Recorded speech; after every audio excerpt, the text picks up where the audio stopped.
Now is the time? That was the best time.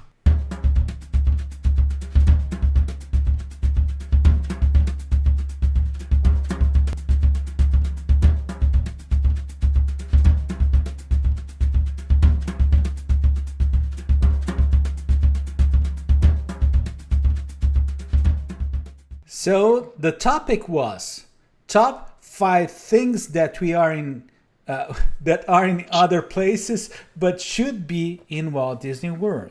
And Jason, explain your concept here behind this so that the people can track what you were thinking, because that's a hard thing to try to do.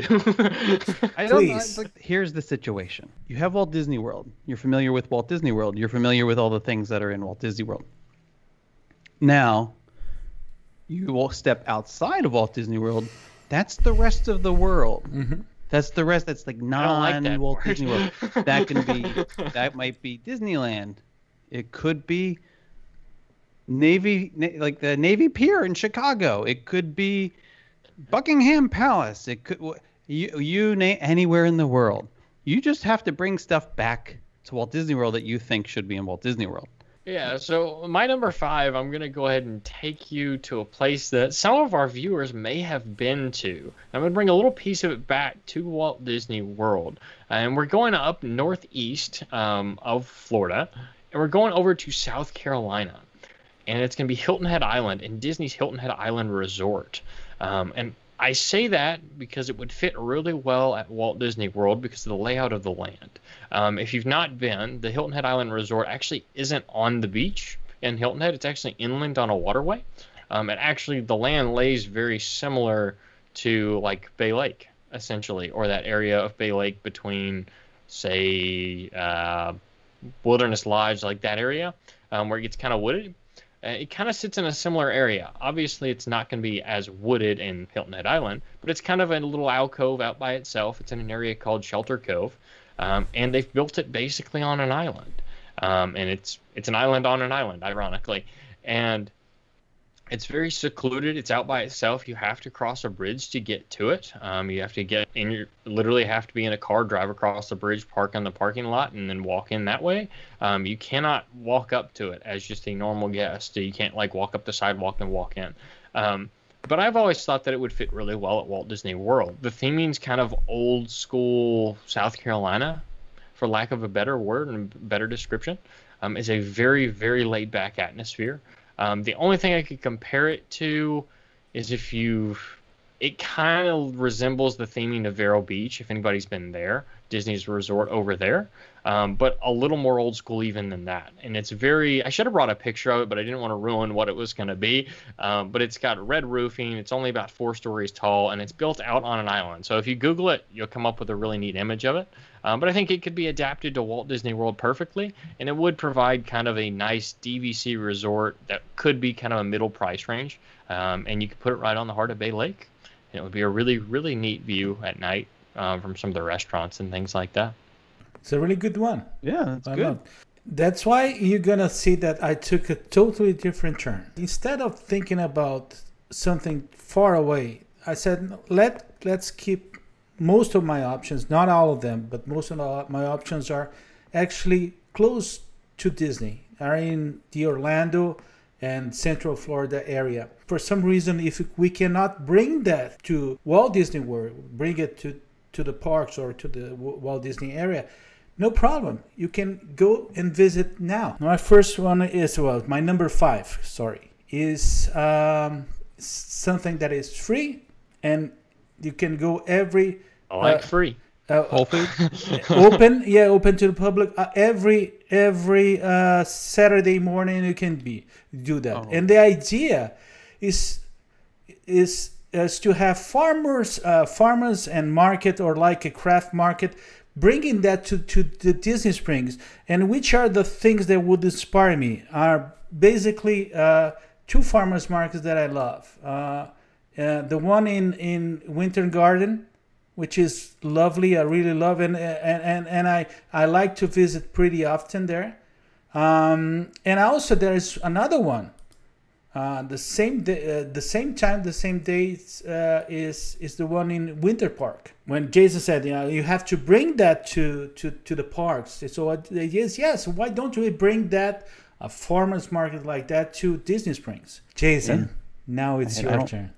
I went a little further than Winter Garden. I went west, and the first thing I would bring to Walt Disney World would be the Japanese Tea Garden from San Francisco, Golden Gate Park. It's amazing. It's relaxing. It's authentic. And I think it would. Tea? They have tea. They actually do have tea. They have other stuff too. But for me, I think it would just fit in so well. Clearly, if you had, there's that space right next to the Japan Pavilion in Epcot where you could just slip it right in, or you could do it somewhere else. So the other garden that I was looking, because it was still a garden, the other one I was looking to maybe bring is a lesser known garden. It's called Ladue Garden, and it's in I think it's in Harford County in Maryland. Garden. It's Ladue Garden, and it's this beautiful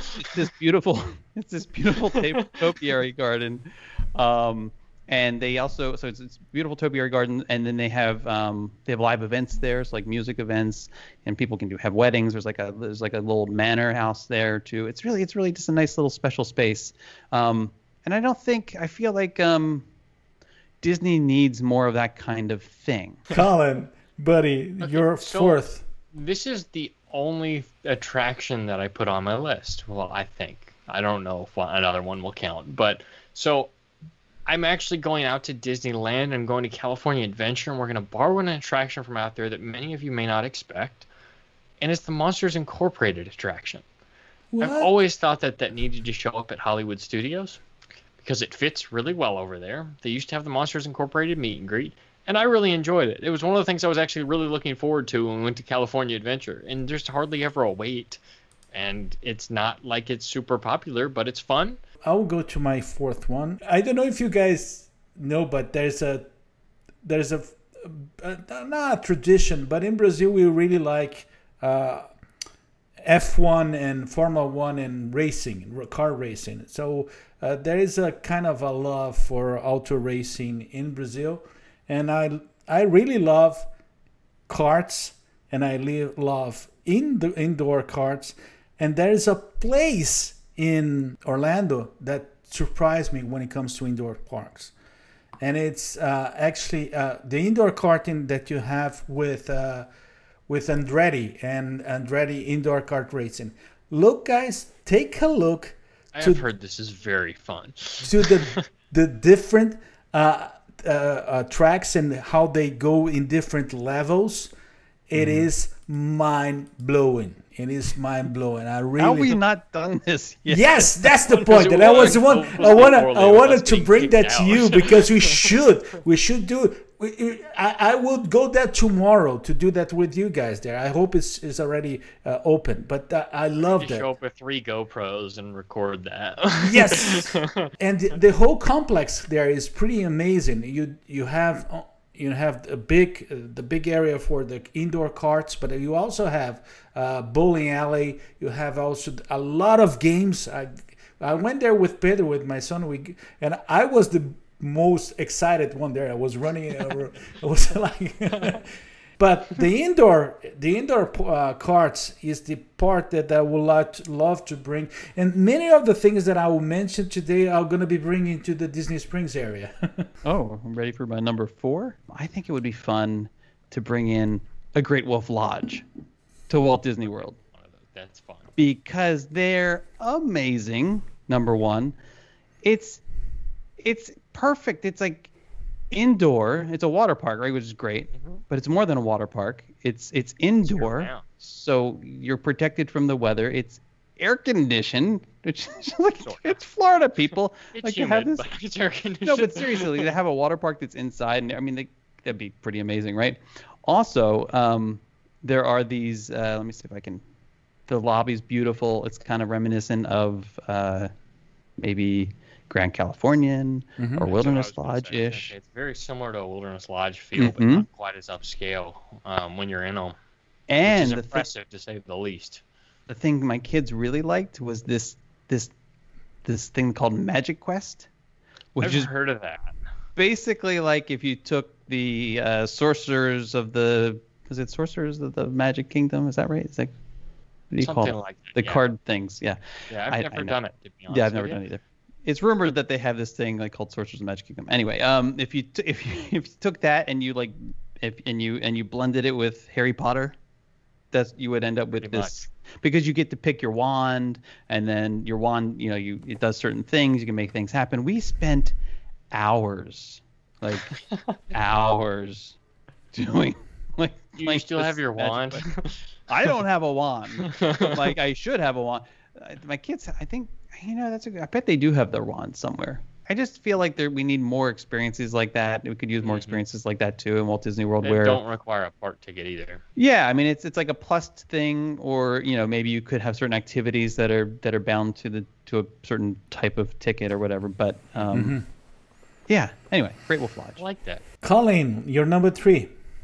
Yeah, so this one is actually one I borrowed from the suggestions that somebody gave me today. And honestly, I should have wrote down who it was, and I apologize. I know it was one of our friends across the pond.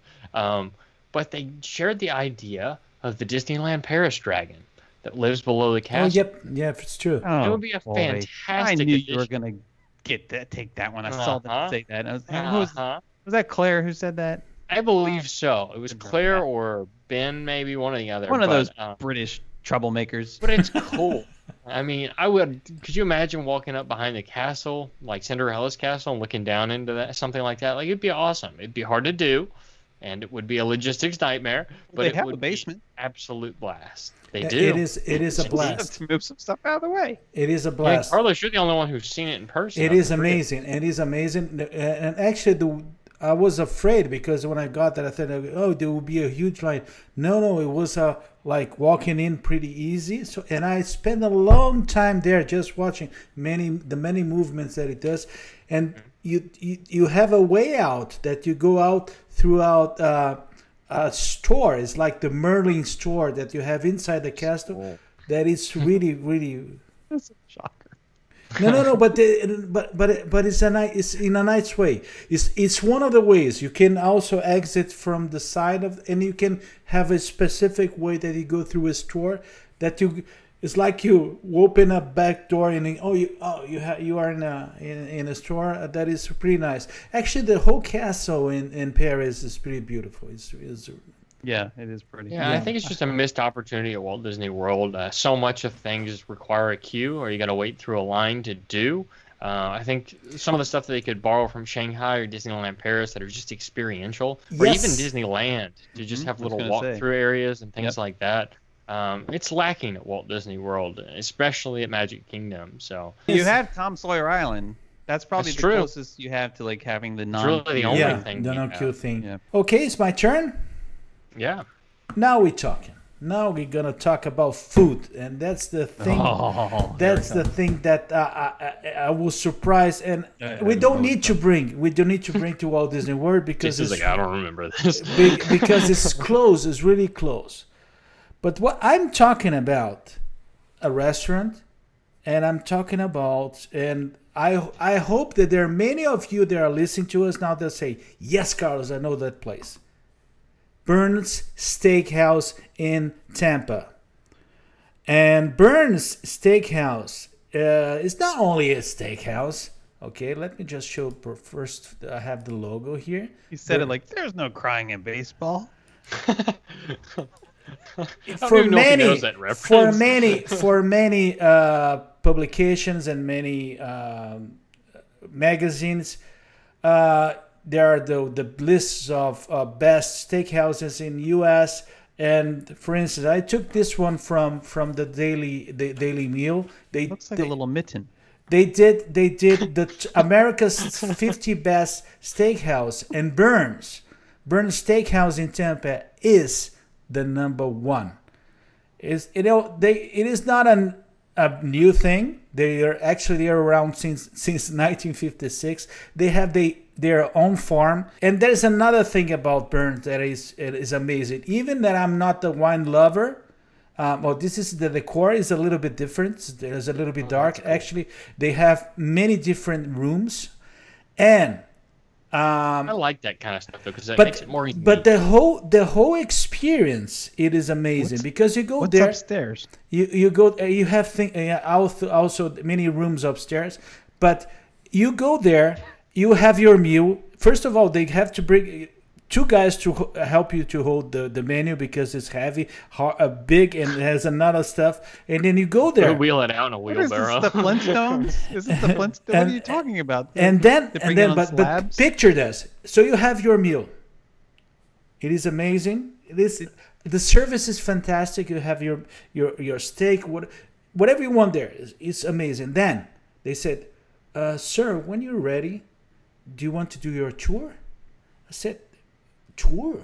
Yes, let's visit our kitchen."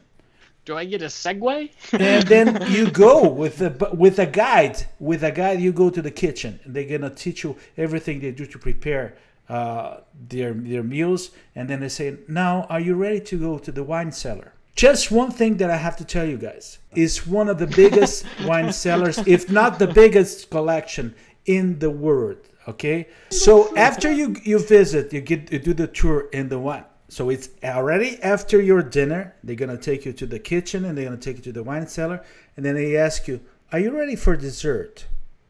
So they will take you, and let me get the name right. It's for the Harry Walt Dessert Room. It's actually an attached restaurant that is only for dessert, only for dessert, and coffees and things like that. And oh my God. Who is it? I do like dessert. You know what is sad? What is sad is that you have that place so close to Orlando, and there's not much of people that go there and try to. It's like, buddy, you will flip your mind there. You're gonna be crazy. It's amazing. Many times I gotta agree with. I think I've only been to Tampa once. You're number 3. But what I'm bringing to Walt Disney World is Hershey Chocolate World. That's right. I've always wanted to go there. I've never been. It's incredible. And so, and pictured here is the chocolate. It's like the chocolate ride that they take you through. It looks like a journey into imagination with it is. It's actually done really, really well. You'd think if you didn't know better that Disney did it. It's that good. And they take you from the very beginning, like where the cocoa beans are grown and how they're harvested and how they're dried and yada yada, and you go through an oven. Anyway, the ride part is just one element of it. There's you can't imagine all the variety of candy bars and Hershey pass like out Hershey chocolate bars when you get they on, do. so you don't get hungry along the way. They pass them out after when you get off the ride. They have somebody who's handing out chocolate bars, and then you empty out, of course, into the largest chocolate store you've ever seen in your life. It's incredible. But also, because since we are at Hershey, I also feel like we also have to bring. I knew it. What do you mean you knew it? The Hershey Kissing Tower, because it's incredible, and I have so many good memories as a kid and with my kids. And I know SeaWorld has a tower. I get it. I understand. I know we have a balloon and everything, but I think it would be fun to have this a tower that goes up that's shaped like chocolate. You're right. So my number 2 actually is the one I gave away earlier today, so we know what that one is. But my number 2 is actually the Walt Disney Family Museum, because to me, it seems like it would be a perfect fit for Walt Disney World. We have a little bit of an orientation with One Man's Dream, but it's kind of like One Man's Dream on steroids, to an incredible level in a perfect way. And there are so many little hidden gems in that experience that so much of that history tends to get lost in the parks today, at least in my opinion. You have a lot of people that come that are just kind of like, hey, I'm at a theme park. I'm going to enjoy it. I'm going to enjoy the attractions. But sometimes the story gets lost of how they got there. And that's kind of one of the things Walt never wanted to lose sight of. So I think it'd be important to have it at Walt Disney World, and maybe not quite to the same extent that it was the family's collection and things like that. But if you could duplicate it, it'd be a great place to put it. It would be at Walt Disney World, and potentially somewhere that's not negated park, in my opinion, because then you can have more people experience it. It could be the ultimate promotional experience to get people to not only buy tickets but also buy annual passes, and you'll be a part of the experience rather than just seeing things on display. You know that my number 2, it was the easiest one for me, but it's not creative at all. But it's something that I always thought that I wanted to have in Walt Disney World. And it's not, and I will tell you, it's totally generic. I'm not bringing a place. There's similar places all over the world, but the idea to have in some place like Disney Springs, or well, again, Disney Springs, a theater district. So the idea to have a place that you have many theaters, and particularly you have plays that are based there, then you can enjoy musicals or plays there. I always thought about that. As I would say, why they don't have that? They've got enough Broadway plays in yes. Disney alone. That they yes, can yes, that's why there's the the whole connection with Broadway. Why don't you have something like that in the complex here in Florida? Shows, almost like a Cirque du Soleil, but yep, and it could be actually a continuation to that side, to be a little theater district where 5, 6 that would be neat. Different theaters with different plays there, and would be great. It would be great. It was the easiest one for me because it was something that I always thought about. It's pretty generic. As you say, Broadway and Walt Disney World, yes, could be Broadway, West End, whatever. It is a theater district to have something like that there. Jason. I like it too. And I'm glad you said that. Why? Because it's going to make my number 2 fit in perfectly. Oh my gosh, I love that. Good. Yeah? Let's okay, you go. ready? Yes. So my number 2 is to bring, or maybe we could duplicate it, the Walt Disney Concert Hall. Whoa, yeah, I love in that. Los Angeles. Clever. And bring it to Walt Disney World. It's ironic you went to Los Angeles. Instead of just having like the Los Angeles Philharmonic performing there all the time, we would have various orchestra groups that could come through. You could have competitions, but you could also have a sort of a rotation of sorts, featuring different scores, especially if they focused on like Disney performances or Disney music, movie music, and I think in terms of having a theater district, it would be fantastic. I mean, like having that whole art side. Like now I'm getting all excited about it because now I can see like, oh, there's this Broadway area and there's the concert hall area. Yes, so it's the go-kart area over there. But it's on the other end. Don't worry about it. Don't worry. What's that smell? You won't hear the engine noises. I think that would be. I think it would be lovely. I think it would be lovely. But you know one thing, buddy, performing in arts centers sort of thing. I was almost attaching an honorable mention, and I'm so glad that you brought it, because one thing that we miss in the area in Walt Disney World is a large concert venue. The one that we do have right now, which is the one in House of Blues, is not large. It's actually pretty tiny. I went there 2 years ago to watch Echo and the Bunnymen there. It was amazing. But I will contribute money to it if it means that we can get concerts out of Epcot. And I know that's a very controversial statement to make. Yes, it's pretty controversial, yeah. Depends on the concerts, yeah. But then how about any that I can't hear from the Japan Pavilion would be nice. No, but I'll tell you that the idea is to have a big venue that will accommodate large tours that are around, and because that other place, the one that we cannot repeat the name, the dark place in the other side of the street, they do have a pretty big concert venue there, which is really good. I dare to say. But yes, Collin, you're number 1. I was talking to Chris Shepard earlier today, and he was talking about the magic shows and how Disney is lacking a magic type experience. And it got me thinking. Now, I know they have some he was talking about some local magicians and things like that, but it made me think about LA. And Jason, I'm curious if you've actually been here or been with somebody to go here. But so my mind goes to the Magic Castle. Yeah, see, in Los Angeles. You say it like you've been there. No, I wish I had. Has Chris Shepard been there? I don't know anybody that's ever stepped foot. I know people who've been there. And I know it's incredibly exclusive. Yeah. It's also kind of a Hollywood hotspot, for lack of a better word, for because there's no photography inside. But there's also a Disney connection there, and it's one that kind of gets lost along the way. And one, it's of course you have the Neil Patrick Harris connection because Neil Patrick Harris was a junior member of the Magic Castle. And for those of you who don't know, in Los Angeles, it's a very exclusive club that's basically all magicians. You have to be invited or you have to be a guest of a member in order to get in.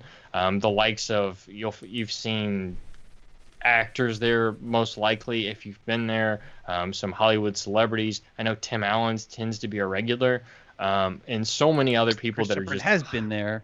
And there you go. being a member. Yeah, I would love to go sometime. I know you basically have to know somebody to get in, but in the grand scheme of things, there's one particular connection to Walt Disney World. Actually, it didn't surface in the Magic Castle for many years after it was gifted to them. And I'm going to read a quote here because it's a direct quote from the I believe they call him the founder. So it's Milt Larson's the guy's name. And his quote is about a piece of equipment, per se, that they got from the Walt Disney Company. And it's the original Pepper's Ghost model that they showed to Walt Disney before they actually convinced him of the concept. And so the way the story goes, at the time, Yale Gracie was actually the person who gifted it to them, because it came from his own personal collection. There were some members that were part of the Walt Disney Company, and they were kind of in conversation with it. And Yale Gracie apparently had the model still. That was the original model that he showed Walt Disney. It was gifted to the owner, and then it didn't make it on display until many years later when they redid part of the experience. But in the long story, they own a piece of Disney and one-of-a-kind piece of Haunted Mansion history. Let me go to my number one. The number one is the only one that I will be a little bit go with me. And it's actually something natural that we will bring to Walt Disney World. Will be not so natural, but it's in the same environment. It's the Florida's springs. And you have so many springs around the Central Florida area. The whole thing is that I already did many visits to those springs. Particularly during wintertime is amazing because you can see many manatees around and it's fun.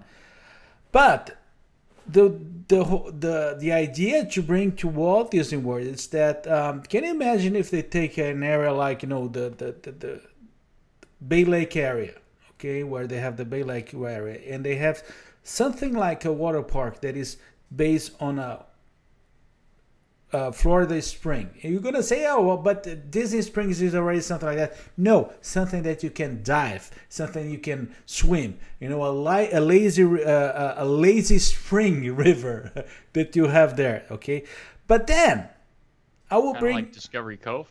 Something no, not a lot. Discovery Cove is a little bit more towards the sea. What I'm trying to bring something that is pretty close to the Florida nature. Okay. And there's something that you're talking like like Springs, yes, with and not it will like be Disney Springs, but the actual springs. Yeah, but relax. But then, as in the Bay Lake area, have that dense Florida forest. You also are gonna let me bring back it's because just to show the springs. This is one of the springs that we have really close to Altamont Springs. I think it's called Waikiva, something like that. Are there mermaids in there? No, it's a nice spot. Depends on who's there. I've been there many times. It's really nice. Okay, but there's a place in, I think is Orlando Tree Track Adventure that is close to Reunion and to Walt Disney World. That you have those. You play ropes course. Yes, yeah, like a ropes course. Ropes course and I can something. fall off that though. So Is there a I'm guy not riding a hula hoop? Yes, he's hiding in a hula hoop in a tree. That's funny. All right. But I did that. It's really, look here. Let me show you. It's like it's like but you have all those safety measures. I've been there twice already, and it's really fun. So you bring that to your springs next to Bay Lake. That's the whole idea. So that's the only thing that I was trying to. There is property. There's like a few acres for We're gonna sale, build this. like literally right next to Bay Lake right now. Oh, really? Just saying, and it's zoned commercial. I'm just saying. I'm just saying. Okay. We need an investor. That's right. Okay. Jason, your first one. My number one is to bring the Disney magic. That's right. The boat, the ship, the Disney magic to Walt Disney World. Where are you gonna put it? That's not my problem, Collin Kendall. That's not my problem. Float it out in the 17th lagoon. You mean yes. The I think you idea need a little more water. the idea it would not be a water-based or bound activity. So the idea would be having a place. This is like think of it as another hotel or a resort. Okay, so think of it as another resort, but that's much more. It's much more immersive.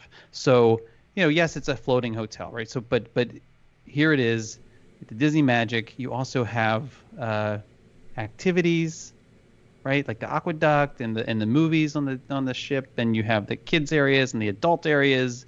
You also or don't forget would have the Avengers Academy, right? And all the amazing restaurants that go along with it. But that's my thinking is that there's so many people who would love to do a Disney cruise, but who won't ever do a Disney cruise either because it's from an affordability standpoint, and maybe they don't want to go out in the open ocean. And this would be an opportunity to have that experience, to have an experience where you can go to this resort. And I think it would be fun to have a cruise ship like experience without actually having to go out into the ocean and to have it at Walt Disney World. I love that idea. Well, thanks. Okay. Right. It was, buddy, we whined and cried a little bit, but it was a perfect top five. Congratulations, you nailed that. It was great.